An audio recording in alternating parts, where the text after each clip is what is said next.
വല്യച്ച. ഉമ്മത്തിരിക്കുന്ന രാമഭദ്രനെ തുമ്പി വിളിച്ചു. എന്താ മോളെ? അത് പിന്നെ വല്യച്ച, ഇന്നെൻ്റെ കൂട്ടുകാരിയുടെ കല്യാണമാ. അപ്പം എനിക്ക് പോവണമായിരുന്നു. അതിനെന്താ മോളെ, നീ പോയിട്ട് വാ. അവൾ പോയാൽ എങ്ങനെ ശരിയാവും? ഇന്ന് ശ്രാവണിയെ ഒരു കൂട്ടർ കാണാൻ വരുന്നുണ്ട്.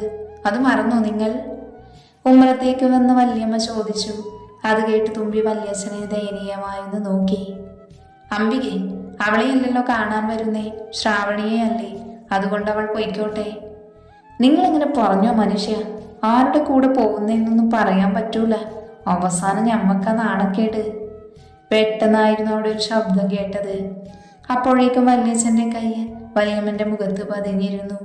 അംബിക തുമ്പിയെ ദഹിപ്പിക്കുന്ന ഒരു നോട്ടം നോക്കി. അവൾ മിഴികൾ താഴ്ത്തിയ ആ നിമിഷം, ഇത് നീ ചോദിച്ചു വാങ്ങിയതാ? വേണ്ട വല്യച്ഛ, ഞാൻ പോകുന്നില്ല. നീ പോയി ഡ്രസ്സ് മാറ്റിക്കോ തുമ്പി. ഇവൾ പറയുന്ന കേട്ടിട്ട് നീ പോവാതെ നിൽക്കണ്ട. അവൾ വേഗം ഡ്രസ്സ് മാറ്റാൻ പോയി. എന്നിട്ട് വല്യച്ഛനോട് പറഞ്ഞ ബസ് സ്റ്റോപ്പിലേക്ക് പോയി. കുറച്ചു കഴിഞ്ഞപ്പോൾ ആശ ഒരു കാറുകൊണ്ട് അങ്ങോട്ട് വന്നു. അവൾ അതിലേക്ക് കയറി. എന്നിട്ട് കല്യാണത്തിന് പോയി അവിടെ നിന്ന് തിരിച്ചു പോന്നപ്പോൾ അവരൊരു VIP റെസ്റ്റോറൻറ്റിലേക്ക് കയറി. ആശുവിൻ്റെ കൂടെ എവിടെ പോയാലും ഇവിടെ അവൾ കയറാറുണ്ട്. രണ്ടുപേരും സന്തോഷത്തോടു കൂടി കളിച്ച് ചിരിച്ച് സംസാരിച്ചു കൊണ്ടിരുന്നു. ആശു, ഞാനൊന്ന് വാഷ്റൂമിൽ പോയിട്ട് വരാം. വേഗം വാ. വാഷ്റൂമിൽ പോയിട്ട് മുഖവും കൈയുമൊക്കെ കഴുകി പോവാൻ നേരം എതിരെ വന്ന ഒരാളെ ഇടിച്ചു. ബാക്കിലേക്ക് വീഴാൻ പോയും ഇപ്പോൾ വീണു എന്ന് കരുതി കണ്ണു തുറന്നു. തന്നെ പിടിച്ചയാളെ കണ്ടയുടനെ അവളുടെ ഹൃദയം തുടിക്കാൻ തുടങ്ങി. കണ്ണടച്ച് നിന്ന് കുറച്ചു നേരം കഴിഞ്ഞിട്ടും ഒന്നും സംഭവിച്ചിട്ടില്ല എന്ന് മനസ്സിലായപ്പോൾ പതിയെ തുറന്നു. അവൾ അയാളെ നോക്കി. ബ്ലാക്ക് ഫുൾ സ്ലീവ് ടീഷർട്ടുമാണ് വേഷം. താടിയും മുടിയുമൊക്കെ അത്യാവശ്യത്തിന് നീട്ടി വളർത്തിയിട്ടുണ്ട്. അതുപോലെ തന്നെ ആദ്യം അവളെ തന്നെ നോക്കുകയായിരുന്നു. അവൻ്റെ ഹൃദയ താളവും ഉച്ചത്തിലായി. ഒരു കരുനീല കളർ സാരിയായിരുന്നു അവൾ ധരിച്ചിരുന്നത്. ഒരു ജിമിക്ക് മാത്രമേ ആഭരണമായിട്ടുള്ളൂ. ആരെയും വശീകരിക്കുന്ന വശ്യ സൗന്ദര്യമായിരുന്നു അവൾക്കുണ്ടായിരുന്നത്. പെട്ടെന്ന് തന്നെ സ്വബോധത്തിലേക്ക് വന്ന് അവളെ രൂക്ഷമായി നോക്കി. നിന്റെ സ്കാനിങ് കഴിഞ്ഞോ? അവൻ കപട ദേഷ്യത്തിൽ ചോദിച്ചു. അത് കേട്ടിട്ടാണ് തുമ്പി സ്വബോധത്തിലേക്ക് വന്നത്. സോറി സർ, അവൾ അത് വെക്കിക്കൊണ്ട് പറഞ്ഞു. എന്നിട്ട് തിരിഞ്ഞു പോലും നോക്കാതെ അവിടെ നിന്ന് ഓടി. അത് കണ്ട് ആദ്യം ഒരു ചെറുചിരിയോടെ നിന്നു. അവൻ്റെ മനസ്സിൽ വല്ലാത്തൊരു തണുപ്പ് അനുഭവപ്പെട്ടു. ഡി, നീ ഇതെവിടെ പോയതാ? എത്ര നേരമായി ഞാൻ വെയിറ്റ് ചെയ്യുന്നു. അത് പിന്നെ ഒന്നുമില്ല, നീ വേഗം വാ, പോവാം. ആ, എന്നാ പോവാം. അവൻ നേരെ പാർക്കിങ്ങിൽ പോയി കാറിൽ കയറി നേരെ തുമ്പിയെ കൊണ്ടാക്കിയിട്ട് അവൾ വീട്ടിലേക്ക് പോയി. തുമ്പി വീട്ടിലെത്തിയപ്പോൾ എല്ലാവരും ഉമ്മറത്തുണ്ടായിരുന്നു. എല്ലാവരുടെയും മുഖത്ത് നല്ല സന്തോഷമാണ്. മോൾ വന്നു, ചെക്കനും കൂട്ടനും വന്നു, ഇപ്പൊ പോയിട്ടുള്ളൂ. എൻ്റെ മോളൊരു ഭാഗ്യം, ഒരു വലിയ ഓഫീസിലെ മാനേജറാണ്. അതിന് തുമ്പിയൊന്ന് മൂളി. നിനക്ക് അസൂയായിരിക്കുമല്ലേ എനിക്കിത്ര വലിയ ആലോചന വന്നതിന്? ശ്രാവണിയാണത് പറഞ്ഞത്. നീ പോടി ചേച്ചി, എൻ്റെ തുമ്പി ചേച്ചിക്ക് ഇതിനും നല്ലത് വരും, നീ നോക്കിക്കോ. ഓ പിന്നെ ഇപ്പൊ കിട്ടും, കാത്തിരുന്നോ.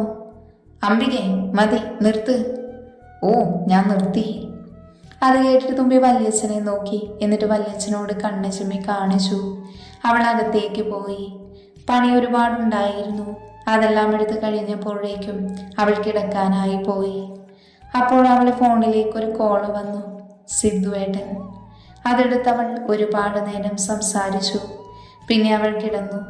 എത്ര കിടന്നിട്ടും അവൾക്ക് ഉറക്കം വന്നില്ല. ഇന്ന് കണ്ട ചെറുപ്പക്കാരനായിരുന്നു അവളുടെ മനസ്സിൽ. അവനെ ഓർക്കും തോറും അവളുടെ ഹൃദയമിടിപ്പ് കൂടി വന്നു. എത്രയായിട്ടും അവൾക്ക് ഉറക്കം വന്നില്ല. അവൾ ബാൽക്കണിയിലേക്ക് പോയിരുന്നു. എന്നിട്ട് ആകാശത്തേക്ക് നോക്കി. അവിടെ 2 നക്ഷത്രങ്ങൾ കൂടുതൽ തിളങ്ങി നിൽക്കുന്നത് പോലെ തോന്നി അവൾക്ക്. അവൾ അങ്ങനെ കുറച്ച് സമയം നോക്കി നിന്നു. അച്ഛാ, അമ്മേ, എന്തെനിക്ക് പറ്റിയേ? ഞാൻ എന്തിനാ അയാളെ ആലോചിച്ച് നിൽക്കുന്നത്? എന്തിനാ അയാളെ ആലോചിക്കുമ്പോൾ ഹൃദയം കൂടുതൽ ഉച്ചത്തിൽ മിടിക്കുന്നേ? ഇതിനൊക്കെ എന്താ അർത്ഥം? അയാൾ എൻ്റെ ആരാ? എനിക്കൊരാളോടും ഇങ്ങനെ തോന്നിയിട്ടില്ലല്ലോ. എനിക്ക് അയാളോട് പ്രണയമാണോ? ഏയ്, അതൊന്നും ആവൂല. ഒറ്റ ദിവസം ഒരാളെ കണ്ട പ്രണയം തോന്നുമോ? എന്നെ തോന്നിക്കൂടെ? ഏയ്, എന്താ തുമ്പി ഈ ആലോചിക്കുന്നേ? പ്രണയോ? നോ തുമ്പി, പ്രണയമൊന്നും നിനക്ക് വേണ്ട, അത് നിനക്ക് സെറ്റാവില്ല. അങ്ങനെ ഓരോന്ന് ആലോചിച്ച് അവൾ റൂമിൽ പോയി. അവിടെ ചെന്ന് അവളുടെ ബ്രഷും ക്യാൻവാസും എടുത്തു. ഇന്ന് കണ്ട അയാളുടെ മുഖം അവൾ ക്യാൻവാസിൽ പകർത്തി. അതവളുടെ ശീലമായിരുന്നു. ആരെങ്കിലും മനസ്സിലായത്തിൽ പതിഞ്ഞ അവൾ ആ മുഖം ക്യാൻവാസിൽ പകർത്തുന്നത്. അവൾ വരച്ചു കഴിഞ്ഞ് അങ്ങനെ കിടന്നു. ഓ മൈ ഗോഡ്, ഞാൻ എന്തൊക്കെയാ ആലോചിക്കുന്നേ? മനുഷ്യൻ്റെ ഉറക്കം പോയി കിട്ടി. ആരാണവൾ? എന്തിനാ എൻ്റെ മുന്നിൽ അവൾ വന്നേ? ഓ, ആകെ പെട്ടല്ലോ ഈശ്വര. അവൾ മുഖമാണല്ലോ കണ്ണടക്കുമ്പോൾ വരുന്നത്. ആദ്യമാകെ റൂമിലിരുന്ന് നട്ടം തിരിയുകയായിരുന്നു. തുമ്പിനെ കണ്ട മുതൽ തുടങ്ങിയതാണ് അവൻ്റെ നടത്തം. കുറച്ചു കഴിഞ്ഞപ്പോൾ അവൻ്റെ റൂമിലേക്ക് ആരവും ആശുവും വന്നു. അവർ വന്നപ്പോൾ കണ്ടത് ആദ്യ വെരുവിനെ പോലെ അങ്ങോട്ടും ഇങ്ങോട്ടും നടക്കുന്നതായിരുന്നു. എന്തു പറ്റി ബ്രോ? ഏയ് ഒന്നുമില്ലടാ.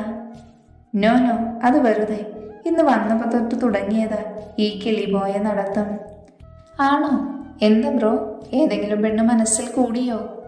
അത് കേട്ട് ഞാനൊന്ന് ഞെട്ടിൽ മുഖത്ത് വരുത്താതെ പറഞ്ഞു, നീ പോയി ഉറങ്ങിക്കേ, എനിക്കുറങ്ങണം.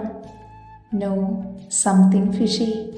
പോടി, ഒരു ഫിഷി പോലും റൂമിൽ പോടി എന്ന് പറഞ്ഞവൻ അവരെ പുറത്താക്കി. പോയി ബെഡിലേക്ക് മറിഞ്ഞ് പുതപ്പ് തലവഴി മൂടി. ദിവസങ്ങൾ ആരെയും കാത്തു നിൽക്കാതെ നീങ്ങി.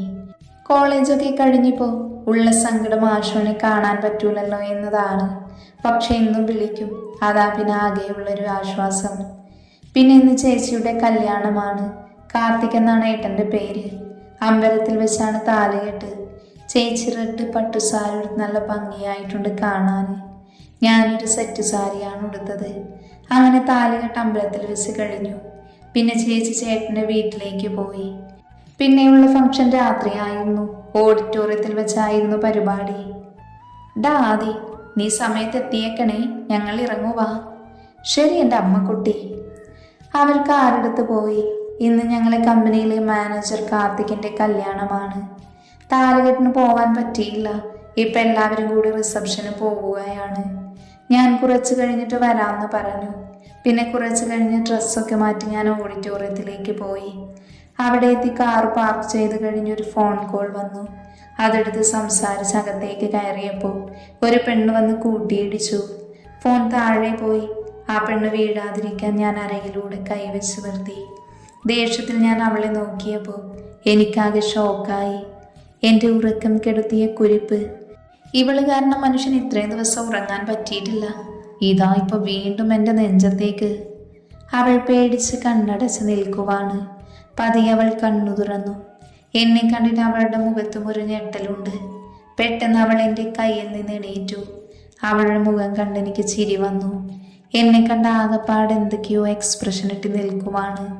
വന്ന ചിരി കടിച്ചമർത്തി ഞാൻ ദേഷ്യത്തിൽ ചോദിച്ചു, എന്താടി നിന്റെ മുഖത്ത് കണ്ണൊന്നുമില്ലേ? എന്നും എൻ്റെ മേലേക്കാണല്ലോ വന്ന് വീഴുന്നത്. ഞാൻ രൂക്ഷമായി നോക്കിക്കൊണ്ട് ചോദിച്ചു, അത് പിന്നെ ഞാൻ അറിഞ്ഞില്ല, അല്ല കണ്ടില്ല. എന്തോന്ന്? ഒന്നുമില്ല എന്ന് പറഞ്ഞവൾ തിരിഞ്ഞു നടന്നു. ഡി. പെട്ടെന്നാണ് അവൻ്റെ അലർച്ച കേട്ടത്. അവൾ പതിയെ തിരിഞ്ഞു നിന്നു. എന്താ? നിന്റെ പേരെന്താടി? വൈക എന്ന് പറഞ്ഞവൾ ഓടി. ഞാനത് കണ്ട് ചിരിച്ചുകൊണ്ട് ഫോൺ എടുത്തു പോയി. എൻ്റെ ദൈവമേ, ഇത് അയാളല്ലേ? അവെന്താ ഇവിടെ? ഇവിടെ ഒരു പ്രോഗ്രാം നടക്കല്ലേ, അപ്പം പിന്നെ ഇവിടുത്തെ ആരേലും ആവും. എന്നാലും ആരായിരിക്കും? എൻ്റെ പേര് ചോദിച്ചല്ലോ. എനിക്ക് ചോദിച്ചാൽ മതിയായിരുന്നു. അല്ലെങ്കിൽ ഇപ്പം ഞാനെന്തിനു ചോദിക്കണം? അയ്യോ, ആകെ പുലിവാലായല്ലോ. തുമ്പിയേച്ചി, എന്താ പെറുപിറുത്ത് നിൽക്കുന്നേ? ആരെങ്കിലും എന്തെങ്കിലും പറഞ്ഞോ? നടന്ന് ശ്രീകുട്ടിയുടെ അടുത്തെത്തിയതൊന്നും അവൾ അറിഞ്ഞില്ല. എന്ത്?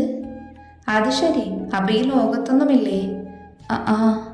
അവൾ ഒരു ഒഴിക്കൽ മട്ടിൽ പറഞ്ഞു. എന്തോന്ന്? ഏയ് ഒന്നുമില്ല, തുമ്പി ചമ്മൽ മറച്ച് പറഞ്ഞു. ശരി. മോളെ ഓർമ്മയുണ്ടോ? അടുത്തേക്ക് വന്നൊരു ആൻറ്റി ചോദിച്ചു. അവൾക്ക് ആദ്യം മനസ്സിലായില്ല. പിന്നെ ഒന്ന് ആലോചിച്ചപ്പോൾ മനസ്സിലായി. അന്ന് അമ്പലത്തിൽ വെച്ച് കണ്ട ആൻറ്റി ആയിരുന്നു. കൂടെ ആ ചേച്ചിയുമുണ്ട്. പിന്നെ ഒരു ചേട്ടനും പിന്നെ ഒരു അങ്കിളും. ഓർമ്മയുണ്ട് ആൻറ്റി? അവൾ പുഞ്ചിരിച്ചുകൊണ്ട് പറഞ്ഞു. കല്യാണപ്പെണ്ണ് മോളെ ആരെങ്കിലുമാണോ? അതെ ആൻറ്റി, എൻ്റെ വല്യച്ഛൻ്റെ മോളാണ്. പിന്നെ മോളുടെ പേരെന്താ? അന്ന് ചോദിക്കാൻ വിട്ടുപോയി. വൈഗ. ആഹാ, നല്ല പേര്. ഇതാരെ അമ്മേ? കൂടെയുണ്ടായെന്ന് ചേട്ടന് ചോദിച്ചു. അത് അമ്പലത്തിൽ വെച്ച് പരിചയപ്പെട്ടതാ. തുമ്പി. പെട്ടെന്നായിരുന്നൊരു വിളി കേട്ടത്. വിളി കേട്ട് അവൾ തിരിഞ്ഞു നോക്കി. അപ്പോഴുണ്ട് ആശുവും മാമിയും പിന്നെ ഒരു ചേട്ടനും. ആശു എന്ന് വിളിച്ചുകൊണ്ടവൾ അവളെ കെട്ടിപ്പിടിച്ചു. ഇതാണോ നീ പറയാറുള്ള തുമ്പി? അതേ ഏട്ടാ, അവൾ വിളിച്ചുകൊണ്ട് പറഞ്ഞു. ഏതായാലും ഞങ്ങൾ പരിചയപ്പെട്ടു. എങ്ങനെ? അപ്പൊ അമ്പലത്തിൽ നടന്നതൊക്കെ പറഞ്ഞ് അവർ കുറെ നേരം സംസാരിച്ചിരുന്നു. എന്നിട്ട് അവൾ മടങ്ങിയത്. രണ്ടു കൂട്ടരും വീട്ടിലേക്ക് മടങ്ങി. അവൾക്ക് ആദ്യം മാത്രം പരിചയപ്പെടാൻ പറ്റിയില്ല. അതിന് നല്ല വിഷമവുമുണ്ട്. തുമ്പിക്കല്ല, ആശുവിന്. അവളെ പരിചയപ്പെട്ടപ്പോൾ തന്നെ എല്ലാവർക്കും പ്രിയങ്കരിയായിരുന്നു തുമ്പി. നല്ല കുട്ടിയാണല്ലേ അമ്മേ തുമ്പി? എന്താണെന്ന് മനസ്സിലായില്ല അല്ലേ? വട്ടമേശ സമ്മേളനമാണ് നമ്മുടെ ആശുവിൻ്റെ വീട്ടിൽ. പ്രധാന വിഷയം നമ്മളെ തുമ്പി തന്നെ. നമ്മൾ ആദ്യം മാത്രമൊന്നും പറയാതെ മൂലക്കിരിക്കുകയാണ്. ചെക്കനാളെ അറിയില്ലല്ലോ. അതെ, എനിക്ക് നല്ലവണ്ണം എന്നെ ഇഷ്ടപ്പെട്ടു. അതെ, എനിക്കും. അത് കേട്ടപ്പോൾ എല്ലാവരും അവനെ നോക്കി. അവൻ എല്ലാവർക്കും ഒന്ന് ഇളിച്ചു കൊടുത്തു. എന്താ മോനെ ഒരു ഇളക്കം? എനിക്കെന്താ, ഇളകിക്കൂടെ? ഇളക്കമൊക്കെ നല്ലതാ, പക്ഷെ അത് തുമ്പിയുടെ അടുത്ത് വേണ്ട. അതല്ലടി, തുമ്പി എനിക്ക് പെങ്ങളെ പോലെയാ. പക്ഷേ പിന്നെ എല്ലാവരും ഇപ്പം ചോദിച്ചു. ശ്രീകുട്ടിക്ക് എന്താ? അത് പിന്നെ എനിക്ക് ലവ് അറ്റ് ഫസ്റ്റ് സൈറ്റ് എന്ന് പറഞ്ഞവൻ എണീറ്റ് പോയി. എൻ്റെ ഈശ്വര, ഇവൻ്റെ കിളി പോയി. അതൊക്കെ വന്നോളും. ഡാ ആദി, നാളെ മുതൽ കമ്പനിയിലേക്ക് വന്നോളണം. മുംബൈക്ക് നീ കുറച്ച് കഴിഞ്ഞിട്ട് പോയാൽ മതി. അതുവരെ ഇവിടുത്തെ കാര്യം നീ നോക്കണം. ശരിയച്ചാ. അതും പറഞ്ഞവൻ റൂമിലേക്ക് പോയി. ദിവസങ്ങൾ ആരെയും നോക്കാതെ കടന്നുപോയി. തുമ്പിപ്പോൾ വീട്ടിൽ തന്നെയാണ്. കുറേ ഇൻ്റർവ്യൂസൊക്കെ അപ്ലൈ ചെയ്തിട്ടുണ്ട്. കുറേ വർക്കുകൾ ഉണ്ടായതുകൊണ്ട് റൂമിലിരുന്ന് വർക്കുകൾ ചെയ്തുകൊണ്ടിരിക്കുകയാണ് ആദി. അപ്പോഴാണ് അവിടേക്ക് ആശു വന്നത്. ഏട്ടാ വാ, അമ്മ താഴേക്ക് വിളിക്കുന്നു. ഞാൻ പിന്നെ വരാമെന്ന് പറ, കുറച്ച് വർക്ക് ചെയ്ത് തീർക്കാനുണ്ട്. അത് പറ്റില്ല, അമ്മയ്ക്ക് സീരിയസ് ആയിട്ടെന്തോ പറയാനുണ്ട്. എല്ലാവരും താഴെയാ. എന്നാ നീ പോ, ഞാൻ വരുന്നു. അതിനവളൊന്ന് മൂളി താഴേക്ക് പോയി. അവിടെ എല്ലാവരും അവനെ കാത്തു നിൽക്കുമായിരുന്നു. കുറച്ച് കഴിഞ്ഞ പാതിയും വന്നു. അപ്പോഴമ്മ സംസാരിച്ചു തുടങ്ങി. എന്താ അത് നിന്റെ തീരുമാനം? അത് കേട്ട് എല്ലാവരും അമ്മയെ എന്താ എന്ന രീതിയിൽ നോക്കി. എന്നിട്ടത് കേട്ടിട്ട് ആദ്യവും ചോദിച്ചു. എന്ത് തീരുമാനം? എന്തമ്മ പറയുന്നേ? എനിക്ക് മനസ്സിലായില്ല. നിനക്കറിയില്ലടാ? അമ്മ കണ്ണുരുട്ടി അവനോട് ചോദിച്ചു. എന്ത്? അമ്മ പറയുന്നത് മനസ്സിലായിട്ട് മനസ്സിലാവാത്ത മട്ടിൽ നിഷ്കുവായിട്ട് അമ്മയോട് വീണ്ടും ചോദിച്ചു. അമ്മയുടെയും ആദിയുടെയും സംസാരം കേട്ടിട്ട് ആർക്കും ഒന്നും മനസ്സിലായില്ല. അത് കേട്ട് ആയു ചോദിച്ചു. എന്തൊക്കെയാ നിങ്ങൾ രണ്ടാളും ഇവിടെ പറയുന്നേ? ഞങ്ങൾ കൂടി കേൾക്കട്ടെ. അത് വേറൊന്നുമല്ല എൻ്റെ മോനെ, ഇവൻ്റെ വിവാഹകാര്യമാ ഞാൻ പറയുന്നേ. ഇവൻക്ക് 27 ആയില്ലേ? അതാണോ അമ്മേ? ആരെങ്കിലും കണ്ടുവച്ചിട്ടുണ്ടോ? കണ്ടുവയ്ക്കാൻ ആദ്യം ഇവൻ്റെ സമ്മതം ഒന്ന് കിട്ടണ്ടേ? എന്താ നിന്റെ തീരുമാനം ആദി? അത് പിന്നെ അമ്മ, ഞാൻ ഇപ്പം തന്നെ വേണോ? അവൻ്റെ മനസ്സെന്തുകൊണ്ടോ അസ്വസ്ഥമായിരുന്നു. വേണം. അതാരും ആയിരുന്നു? എല്ലാവരും അവനെ നോക്കി വീണ്ടും തുടർന്നു. വേണോ ഏട്ടാ, പ്ലീസ്. എന്നാലേ എനിക്കും വേഗം കെട്ടാൻ പറ്റുള്ളൂ. ആരും അവനെ വിളിച്ചുകൊണ്ട് പറഞ്ഞു. ആദി അവനെ നോക്കി പല്ല് കടിച്ചു. നീ പറ ആദി. ഓക്കെ, ഞാൻ സമ്മതിച്ചു. നിങ്ങളൊക്കെ എന്താന്ന് വെച്ചാൽ ചെയ്യ്. അത് കേട്ട് എല്ലാവരും നല്ല സന്തോഷത്തിലായിരുന്നു. ആദ്യം അവിടെ നിന്ന് എണീറ്റ് പോവാൻ നിന്നതും അച്ഛൻ അവനോട് പറഞ്ഞു പോവല്ലേ എന്ന്. മോനെ ആദി, നിന്റെ മനസ്സിൽ ആരെങ്കിലും ഉണ്ടോ? ഉണ്ടെങ്കിൽ ഇപ്പം തന്നെ പറയ്, ഇല്ലെങ്കിൽ നമുക്ക് പ്രപ്പോസൽ നോക്കാം. അത് കേട്ട് ആദ്യം ഒന്ന് ഞെട്ടി. അവൻ്റെ മനസ്സിൽ അപ്പോൾ 2 മുഖങ്ങൾ വന്നു. അതിലൊന്ന് വൈഗയുടെ ആയിരുന്നു. അതോർത്തപ്പോൾ അവൻ്റെ മനസ്സിൽ എന്തോ കുളിർമ പോലെ തോന്നി. അടുത്ത് അവളുടെ മുഖം ഓർത്തപ്പോൾ തന്നെ അവന് ദേഷ്യം വന്നു. അവൻ അവൻ്റെ ഉള്ളിൽ പതർച്ച ഒഴിവാക്കി പറഞ്ഞു. അങ്ങനെയൊന്നും ഇല്ലച്ചാ, നിങ്ങളെ ഇഷ്ടപ്പെടുന്നത് എനിക്കും ഓക്കെയാ. എന്ന് ശരി, നമുക്ക് നോക്കി തുടങ്ങാമല്ലേ?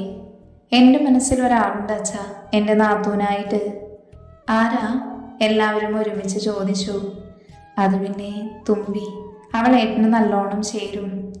എൻ്റെ മനസ്സിലും ആ കുട്ടി തന്നെയായിരുന്നു ആദിയുടെ പെണ്ണായിട്ട്.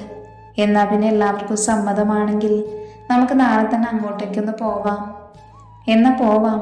ആദ്യം കാർത്തിക്കിനെ വിളിച്ച് പറയട്ടെ നമ്മൾ നാളെ അങ്ങോട്ട് ചെല്ലുന്നു എന്ന്. അതെ, എന്നാ അങ്ങനെ ആയിക്കോട്ടെ. ആദി, നിനക്ക് സമ്മതക്കുറവൊന്നും ഇല്ലല്ലോ? ഇല്ല എന്ന് പറഞ്ഞവൻ ഉറങ്ങാനായി റൂമിലേക്ക് പോയി. രാവിലെ തന്നെ കാർത്തികേട്ടനും ചേച്ചിയും വന്നിട്ടുണ്ട്. എന്തോ അത്യാവശ്യ കാര്യം പറയാനുണ്ടെന്ന് പറഞ്ഞ് എല്ലാവരെയും ഹാളിലേക്ക് വിളിച്ചിരുന്നു. എന്താ മോനെ, എന്തോ പറയാനുണ്ടെന്ന് പറഞ്ഞിട്ട്? അത് പിന്നെ എൻ്റെ ഒരു പരിചയക്കാരുണ്ട്, അവർക്ക് തുമ്പിയെ ഇഷ്ടപ്പെട്ടു. അവരെ ഇങ്ങോട്ട് വരും, നല്ല കൂട്ടരാണച്ചാ. അത് കേട്ട് ഞാനൊന്ന് ഞെട്ടി. അങ്ങനെയാണോ? എന്നാൽ നമുക്ക് നോക്കാം. അവര് വരട്ടെ, അവൾക്കും കല്യാണ പ്രായമായല്ലോ. ആള് സന്തോഷത്തിലായിരുന്നു.